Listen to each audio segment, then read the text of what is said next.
What's good, everybody? It's been Big Don coming live naturally, the True Players Podcast episode. Back at you in a minute. Been about a couple of weeks since I've been out there. Last time I was with Matt talking about Knicks, but this episode is all about. It's gonna be talking about more Knicks. We're gonna talk about the New York Mets and the debacle that's going on with that franchise right now. We'll talk about the NFL draft as well as where to go from here. I think let's get started with the NFL draft, where both New York teams scored a big touchdown to win the game.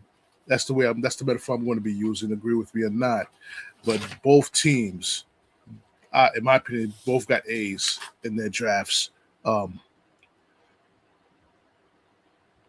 A's in their drafts this past week since last Thursday, and the Jets get their pass rusher. You know what I'm saying? David Bailey. The Giants got Orville Reese. Who would have thought the two guys that the Jets was going to pick both end up in New York, albeit on separate teams? Now, there's a reason behind a lot of this draft was based on the abilities of Darryl Muji trading up against certain players of need in their positions. They needed a wide receiver. They needed an extra cornerback. They got the pass rusher, and they got a guy at 16, in which I thought they were going to go quarterback, but Ty Simpson had already been selected, so that took him out of the running to be drafted. But the Jets at 16, which I think if you could find a way to utilize this guy in many ways, I think this could be the steal of the draft with Kenyon Sadiq going to the Jets. Albeit Jets do already have their tight end, but this guy's versatile. He could play he could play the slot. He could line up as a tight end. He could line up in the backfield as a fullback or H-back option where you could throw him the ball. He could even run jet sweeps. The guy has a 4.3 speed, 40, and Kenyon Sadiq.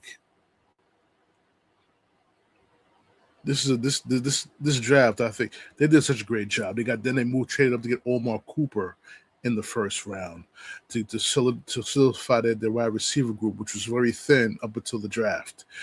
Then they got D'Angelo Pons, which that was a trade down, but they still got that guy. A guy a lot of people say that he's like AG 2.0. Let's hope so. All that without the fake spike incident. That's all we're asking. And he picked up another D tackle, Darrell Jackson Jr., to get depth in the defensive lineman. They picked up a guard, another depth piece for the offensive line. You got to keep building that offensive line to keep that continuity going. Keep drafting and getting depth for the offensive line. And they got VJ Payne to end it off at the safety position. Another piece to go with Minka Fitzpatrick and Malachi, you know what I'm saying? So those are fantastic picks. I didn't even get a chance to talk to you guys about the Jets pickups with Geno Smith coming back to the Jets, them getting Minka Fitzpatrick, getting DeMario Davis back, making the trade for Jermaine Johnson for Sweat, which I knew when I seen that trade, I knew the Jets and AG says he's going to be calling the plays on defense. He's going to go back to a 3-4 defense. And I felt the guys, Jermaine Johnson did not fit that system. He ends up going back to Robert Saleh and Tennessee Titans to be with a system that he's familiar with. But Jermaine Johnson and also Quincy Williams, who ended up going to the Browns, they did not fit the 3-4 defense. But they got a wealth of pass rushers here. The Jets, lined it up. They got to pick up a few guys from Cincinnati. Some from Green Bay. You got Joseph Osai, Enigbare. You know what I'm saying? They picked up Nashawn Wright from the Bears to solidify that secondary, which I think they're going to try to trade away Brandon Stevens to get some more cap room. I don't think Brandon Stevens is going to make it through the training camp. I think the Jets are going to try to trade him because I think they got their guy. Only issues is this Brees Hall still unsigned. But let's get back to the draft. What that means. The only negative I have with the draft was I thought I wanted Carson Beck to be that quarterback the Jets pick up. To be honest with you, they ended up picking up Klubnik, the Clemson quarterback. I believe he didn't he win a national championship. I'm not sure, but we could double check that later. Had struggled his final season with Clemson, but the year before that he put up big numbers at Clemson. I didn't know. I'm not saying I didn't know much about him. I didn't remember him because Clemson was in the playoff hunt this past college season, so out of sight, out of mind type of situation. But I like the picks. Everybody did a great job with the New York Jets making these picks. But this is just part one. This is phase one of the process. Okay? It's phase one. Now you gotta get the coach to put these new pieces into the system to make it work, to make this team win more games than 3 games last season. And if they do that, only time will tell. This team will start to grow into a perennial playoff contender in the years to come. I know there's a lot of fans that's just hoping to get Arch Manning, hoping to get him so bad. They want Aaron Glenn to fail. Like I said before in the previous podcast, I find it sad that the fan base would want this man to fail. Did he make mistakes in his rookie season as head coach? Yes, he did. I'll be the first to get on his case for that. But he's going to learn from his mistakes and then go from there. Hopefully, that's what he said in a most recent interview, that he's going to learn from his mistakes and get better as a head coach. I mean, at this point, he has no choice. If they start off 0-7, he could kiss his job goodbye. He has no choice in the matter. He has to win. And the talent that he got in this draft is put him in a position to win. So there's no if. You have to get in order to keep his job, in my opinion. I mean, I think Woody's invested in him as a head coach, but for me as a fan, I would like this team to be on the cusp of sneaking into the playoffs as a 7 seed. That'll probably take 9 to 10 wins. People are not a believer in Geno Smith. I'm a believer in Geno Smith. Those 2 years in Seattle was no fluke. Even last year with the Raiders, he's with a bad offensive line, he still threw for almost, I believe, 2,000 yards and 19 touchdowns. So the only problem is with the Jets now is you got to find that backup quarterback. And now I know we had Tyrod Taylor these past couple of years as a backup quarterback. However, it's not smart to invest in a backup quarterback who also gets injured. So you're definitely going to go into your third string quarterback if Geno Smith does get injured. And you get Tyrod Taylor, he's probably good for 1 game or 3 quarters, and then he'll be out with injury with his knees as well. So I definitely expect Daryl Mugi, I can't even pronounce his name properly, to definitely look in the free agent, still looking at free agent free agents. Possibly Carson Wentz, only because of the familiarity with Frank Reich. I believe he's going to end up eventually be the number 2 quarterback behind Geno Smith, and then have Cade Klubnik as the third string quarterback. I don't think Brady Cook is going to make this team. We saw enough from him last season to show that he's not going to be a guy that's going to be a starting quarterback in the NFL. He had his opportunity, and he didn't do a good job. Now, did he have the weapons to do it? No, he did not. He did not. But he also did make himself, a guy that you could definitely try out with the weapons that he got now on this team. I think the defense is going to be much better. It's going to be some growing pains. Change the alignment with going from the 4-3 to 3-4. However, you got veteran guys in Demario Davis who could teach the system to the young guys for them to be good to go in the system. So I give it take. I'm not. Am I saying this team's going to be a top 10 defense next season? No, they damn sure going to be better than they were this past year. So There's a lot to look at with the New York Jets side of the football, and yeah, man, I'm optimistic. I'm optimistic. I'm kind of happy. So all you Jet fans need to rally around this team and make this team, root this team to win some games next season, more than three games. Like I said, my opinion is you could either go 8-9 or 9-8. Nothing less than that. Nothing less than that. And be in the running for a playoff spot. That's my opinion. Let's get it. Let's get it. What's going on, guys? Let's get this opportunity. Let's get this. I can't wait for training camp to start. And on that note, let me talk about the Giants a little bit. I know the Giant fans. I got family members who are Giant fans. I know they're excited about the draft. They're excited about their new coach John Harbaugh and what element he's going to bring to this team. This team is already the organization is going back to the levels of Bill Parcells or Tom Coughlin type of organization where respect is in the building. No jokers. No jokers in the damn head coaching seat. You got a legitimate head coach who's won a Super Bowl, and he's putting his mark on his team.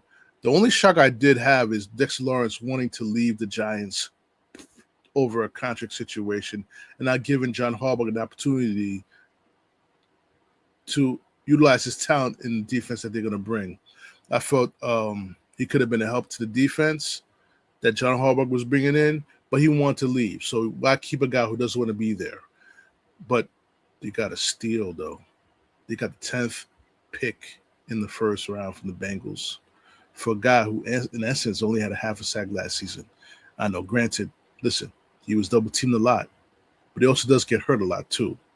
So think about that for a second. You trade away the guy whose availability was sus every season, had a bad season this past season for a 10th pick in the first round.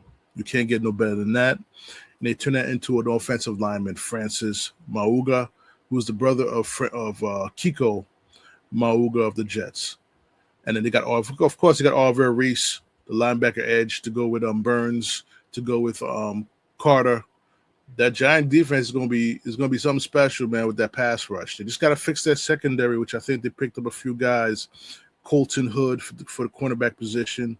I'm surprised they didn't try to draft another safety over there, but I guess they're going to probably pick somebody up in the free agency and things like that.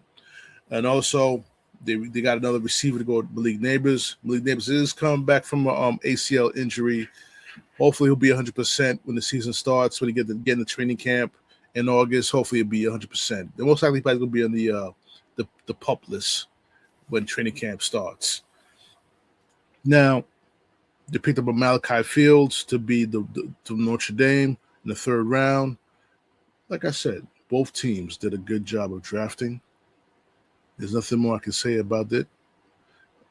On the Jet side, Jet fans, support this man. Support Aaron Glenn. We're tired of losing. It's time for us to try to compete and be respectable. Be a respectable franchise. Once again, and we're going back to Rex Ryan days. Albeit it was all with Mancini players, but we won't shoot Rex Ryan for that. Rex Ryan's a good coach. He's not good at picking players. So, on that note, I'm done with the Jets talk here. Where should I go, guys? Should I go with the Mets or should I go with the Knicks here? The Knicks got a tough game tonight against the Hawks. In a series that I felt that it shouldn't have gone this deep. It shouldn't have gone to Game 5. At least go to Game 5 for the closeout game. But this is a pivotal Game 5 now. Series tied at 2. CJ McCollum, the Knicks don't have an answer for him other than double teaming him and using Grand Theft Alvarado on occasion on him. You can't put McBride on him. As good of a defensive player he is, you can't put Jalen Brunson on him because he's looking for those guys and he's going to eat them up. But the thing about the Knicks is lack of consistency in the defensive side of the court. Game 4, when desperation happened, they put in their best defensive effort in that game. The game was up they were up as much as 30 points in the fourth quarter, guys. As up as 30 points. So the score was not indicative of the game. The game was gone from beyond that. And I felt looking at the Hawks bench, it looked like their spirit was broken. This team actually believed they could beat the Knicks. And the Knicks allowed them to believe that because in game 2 they missed free throws. And I want to go back to that. Game 2 was eerily reminiscent of the game 1 against the Pacers in the East Conference Finals last season. The two culprits behind that, Jalen Brunson and OG Anunoby. There were two different situations. Oh, actually, OG Anunoby didn't miss free throws to ice the game in both games. But let's not take it away from the great series he's having against the Atlanta Hawks. In my opinion, OG Anunoby is the MVP of this series. His physicality, his defense, is really propelling the Knicks into possibly winning the series. But like I said, they got to win 2 more, and it's hard to win three games in a row against the team that the same team. But I believe the Knicks can do it. But the Knicks have to avoid going to Game 7. They have to avoid that at all cost. Don't put that pressure on yourself. Win today, win tonight, and then win in Atlanta, and move on to the Celtics. And I'm looking at the playoffs right now. LeBron is up 3-1 against the Rockets. Wemby's back. He's up 3-1 against the the Blazers. And what a sad situation for a guy who I think the Knicks was going to re-sign in the offseason, in Dante DiFrancesco. He goes down with an Achilles injury. He's definitely going to be out until out next year. He won't be back to the year after. So maybe the Knicks could have an opportunity to still re-sign him, knowing that he's going to be out for the rest of the season. That's something to take a look at. But right now they're up against the Nuggets. Let's see if Joker has an opportunity to get them through. The Pistons are down to the Magic. It's 2-1, I believe. 2-1. Let me double check that. Guys. I think it could be 3-1, but that's the Knicks' biggest obstacle in this playoffs. Outside of the Celtics is the Detroit Pistons. But they got to take care of business against the Hawks, as you know. But let me double check.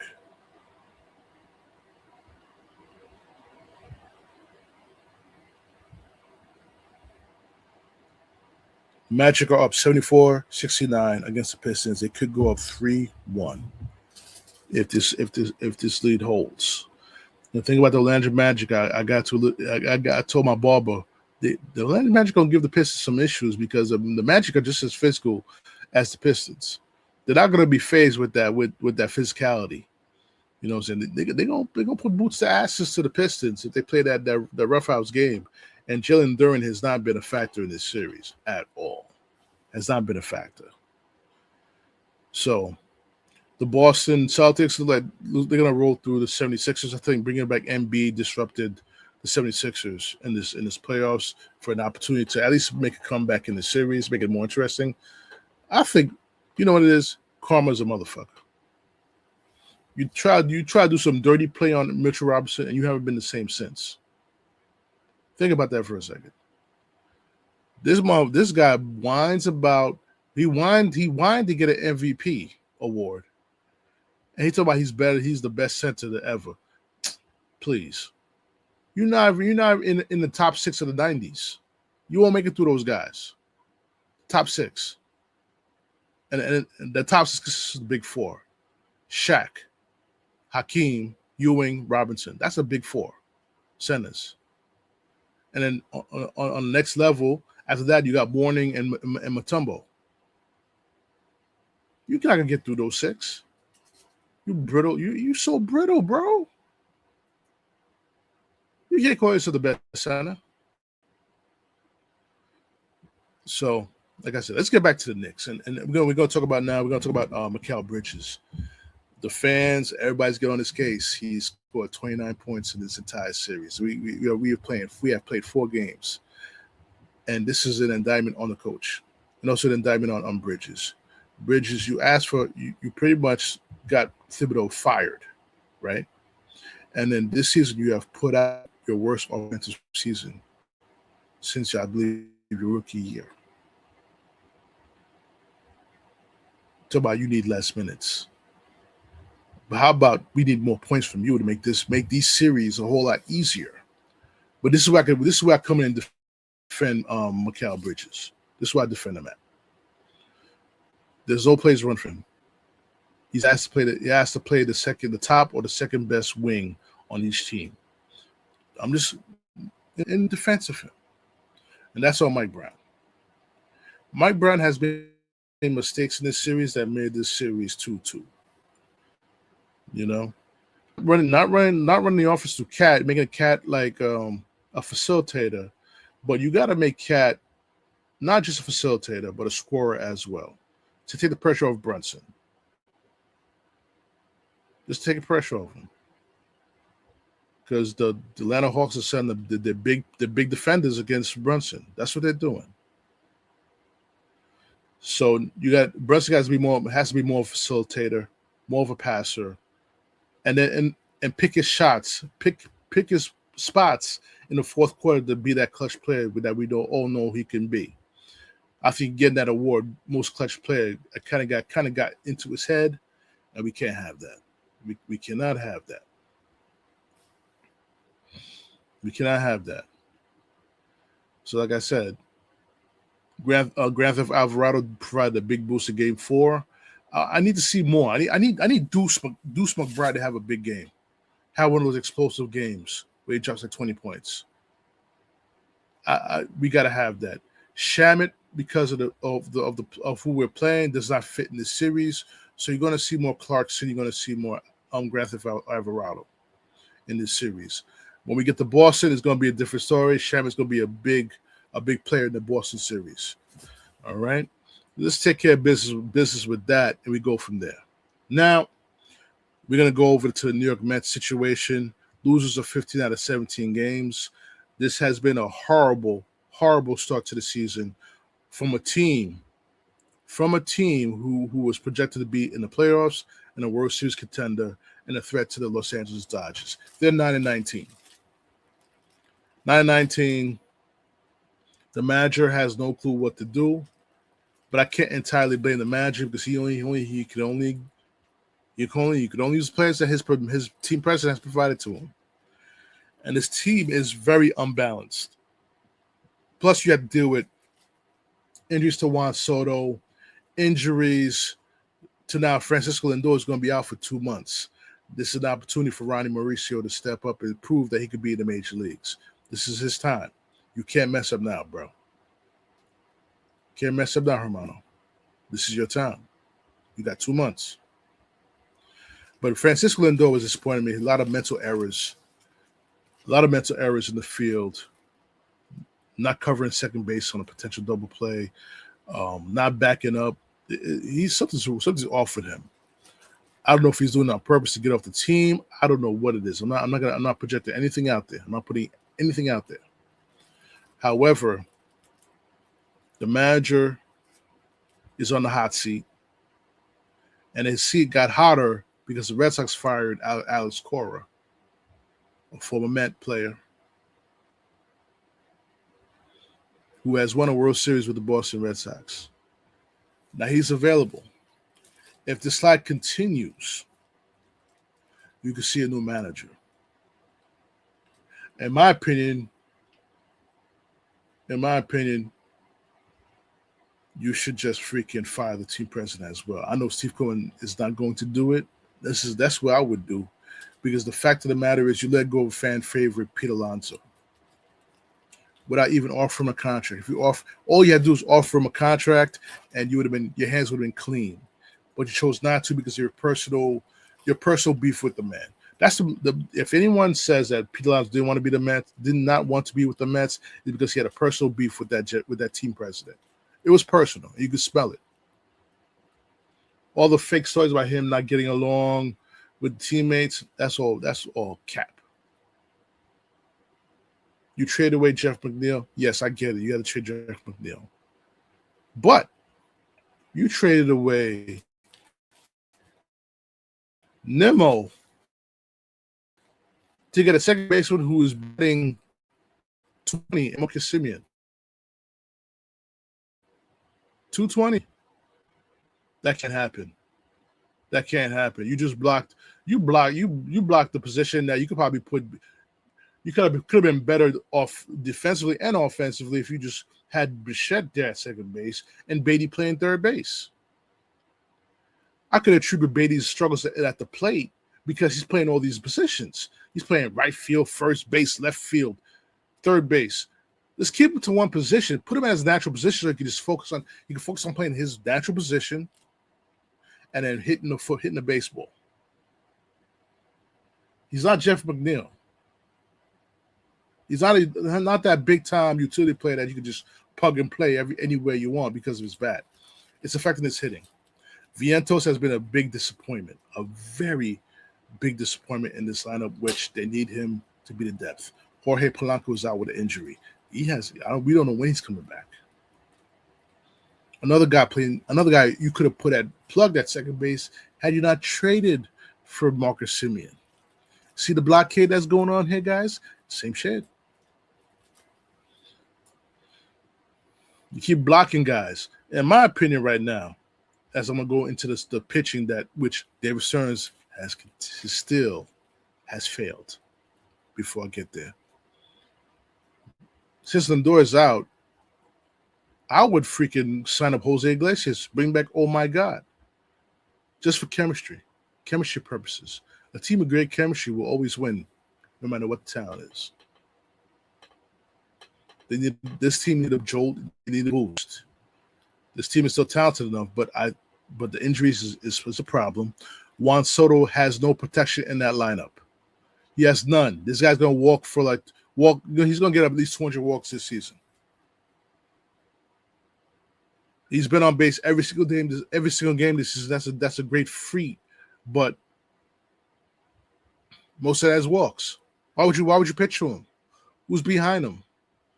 Francisco Alvarez is your number 3 hitter. This is on the manager. It's on the analytics department. Francisco Alvarez is not a number 3 hitter. He's not. You don't have a number 3 hitter. You don't have a cleanup hitter. You're putting Beatty at cleanup?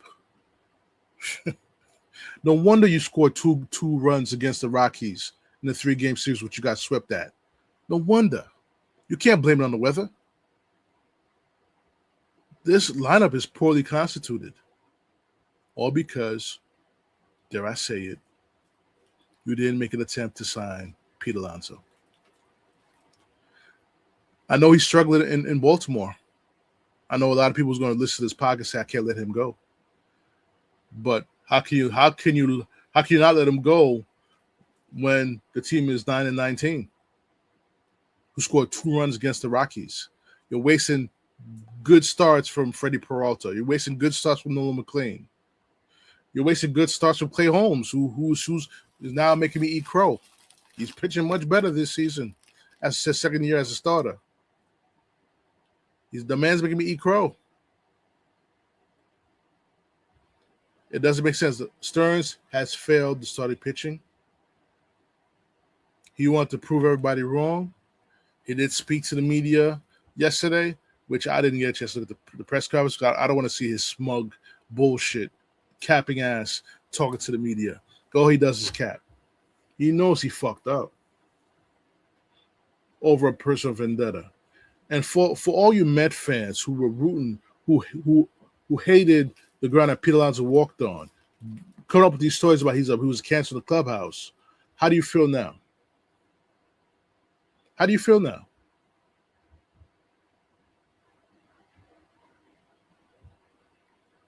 Depth in the lineup is very important in this game. In this game, you got to have depth. That's why the Dodgers are not going anywhere. 1 through 9 is a threat. At the 1 through 9, when all the players are healthy, the only threat is really Soto and Lindor. Vientos has dropped off a lot, man. I'm shocked by that. I'm really shocked by that. Because right now, with all the injuries right now to Jorge Polanco and the opportunity he has to play some first base, this should have been his time to shine.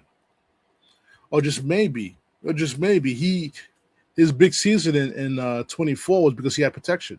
And he was being protected in that lineup by Nemo and Alonso. Just maybe that was the case.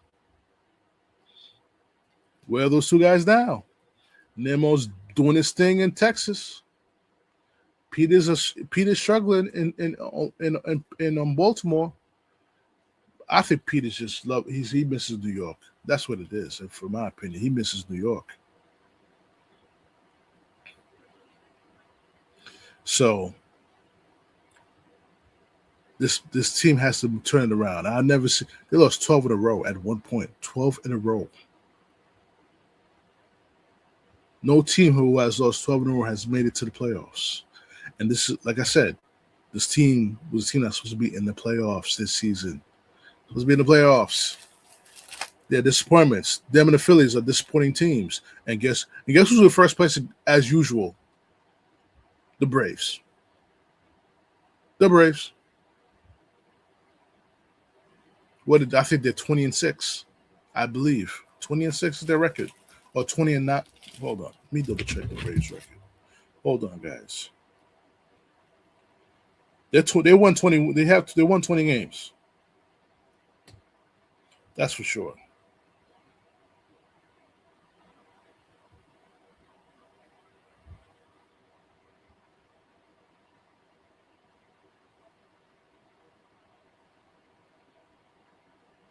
They're first in the National League East, of course. They're 20-9. And we know the Braves don't blow leads when they get ahead. 20-9. This is an uphill battle for the Mets. And I don't know, guys. I don't know. I don't know. I'm counting down into when Carlos Beltran gets his number retired and he becomes manager. Or maybe Alex Cora could be manager. One of those guys. I would love to see Mookie Wilson be a manager. I don't know why. I would love to see Mookie be a manager. If he was still alive, I would love to see Gary Carter be a manager. God rest his soul. But the two guys who's going to eventually take over the Mets will be either Alex Cora or Carlos Beltran. So this is bad times in Mets world, bad time. The stadium is empty. It's not because of the cold weather. It's because the team sucks. The team sucks. So on that note, what I'm going to do is I'm going to end the podcast. But before I end the podcast, I want to introduce you guys. I did speak on it briefly on the previous episode with Matthew. True Players Podcast Gaming will be coming soon. We have little snippets up on YouTube right now. The YouTube channel is up, but it's still in construction. And in this channel, what we're going to be doing is what I'm going to be doing. I'm going to be playing some of my favorite games. I'm going to be playing Madden. I'm going to be playing MLB The Show. It could be 23, 24, 25, 26, any one of those games in the season. Madden, I most could be playing either Madden 25 or Madden 26. I do have a season going with Madden 25 with the New York Giants, and also Madden 26. I have a season with the New York Jets, in which I do use creative players. Just so you guys know, for me, I do the creative players. Not a lot of creative players, but I use about 2 or 3 that I create. And also, I play for Madden. I play on all Madden. It's not no pro. It's not no easy settings. It's on all pro. It's on all Madden, not all pro, all Madden. And eventually we're going to have NBA 2K up as well. Also, we're going to have some retro games up in there, some Metal Gear Solid, Phantom Pain, Sons of Liberty. I mean, we do that game again. So just stay tuned. I will definitely will have the YouTube page channel all set up for you guys to come and subscribe. I'm excited about this. Eventually, what it's going to end up leading to is eventually lead to Madden tournaments online. We're going to be facing people online where we can see their faces as they play, and also the gameplay is going to be on the screen for everybody to see. So I'm excited about that stuff. Excited about the podcast. We're about to make 8 years in 3 months, ladies and gentlemen. 8 years in 3 months. So I'm excited about it. The True Players podcast is continuing to expand now, expanding into gaming. So stay tuned. What my hope is by the new anniversary, the new season 9, we will have set times for our episodes. You catch us at the same time every week. That's my hope, and we're gonna get there. So on that note, guys, I'm gonna end the podcast. Your Knicks fans, root your team. I'm hoping to end the series soon. If you're a Mets fan, hopefully they turn it around and get the respectability. If you're a Jet fan, keep the positivity up. Don't doubt your head coach. Hope they see the plan. They see the plan is coming through. The general manager took care of phase 1. Phase 2 is now the head coach and the coaching staff. We can't have the same shit that happened last season happen this season. Otherwise, we're going to have a whole new coaching staff the following season. The Giants, new coaching staff right now. Respectability is back in that building, in the Giants' offices. They're back in the Giants' offices. So on that note, guys, I'm going to sign off on this podcast. Any feedback, questions, recommendations, feel free to hit me up on my email, trueplayerspodcast@gmail.com. I will definitely start to load up the rest of the episodes that we did this past season on Spotify, so you get the cat. You can listen to it on the listening in your car or in your office to enjoy a podcast. So on that note, everybody, spend Big Dom signing off on this podcast. I'll talk to y'all the next episode. Peace.